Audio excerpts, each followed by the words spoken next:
Қазақстан менен Түркия фитосанитардык коопсуздук боюнча кызматташтык чөйрөсүн кеңейтет. Тараптар өсүмдүктөрдүн карантини жана аларды коргоо боюнча биригишет. Сенаттын депутаттары эки өлкөнүн өкмөттөрүнүн ортосунда түзүлгөн тиешелүү келишимди жакшыртышты. Бул документ өнүмдү сертификаттоого жана мамлекеттердин аймагына кирген жүктөрдү транзиттөөгө тиешелүү талаптарды белгилейт. Келишимдин алкагында Казакстан менен Түркия фитосанитардык шарттар, карантиндик зыяндуу организмдердин улуттук тизмеси жана аларды коргоого тиешелүү башка эрежелер менен алмашышат. Ошондой эле бул багытта кызматташуу чөйрөсүн кеңейтүү, илимий изилдөө институттары менен уюмдардын ортосунда тажрыйба алмашуу каралган. Айыл чарба министрлигинин маалыматы боюнча Түркияга аты мекендик дан жана буурчак өсүмдүктөрү экспорттолот. Ал эми боордош республикадан жашылча жемиштер, жаңгактар келет. Жалпысынан акыркы 3 жылда Казакстан 700 000 тонна өсүмдүк өнүмдөрүн жеткирди. Түркиядан 40 000 тоннага жакын айыл чарба өсүмдүктөрү жана 2,5 миллиондон ашык үйрөн импорттолду.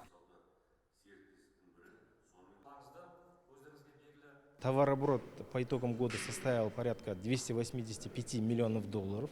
Жылдын жыйынтыгы боюнча товар жүгүртүү 285 миллион долларды түздү. Албетте биз анын көлөмүн мындан ары да арттырууну көздөп жатабыз. Бул багытта өлкөнүн азык-түлүк коопсуздугун камсыз кылуу үчүн фитосанитардык кызмат аткаруу маанилүү милдет. Казакстандын экспорту тууралуу айта турган болсок, ал дээрлик 133 миллион долларга жетти. Импорттун көлөмү да буга жакын. Мен өсүмдүк азыктары жөнүндө гана айтып жатам. Бүгүнкү күндө бизде Иран, Азербайджан, Кытай, Вьетнам менен ушундай эле келишимдер түзүлгөн. Бул багыттагы иштер улантылат. Есть с Ираном, с Азербайджаном, есть с Китаем, есть с Вьетнамом. И в этом направлении так и будем дальше продолжать.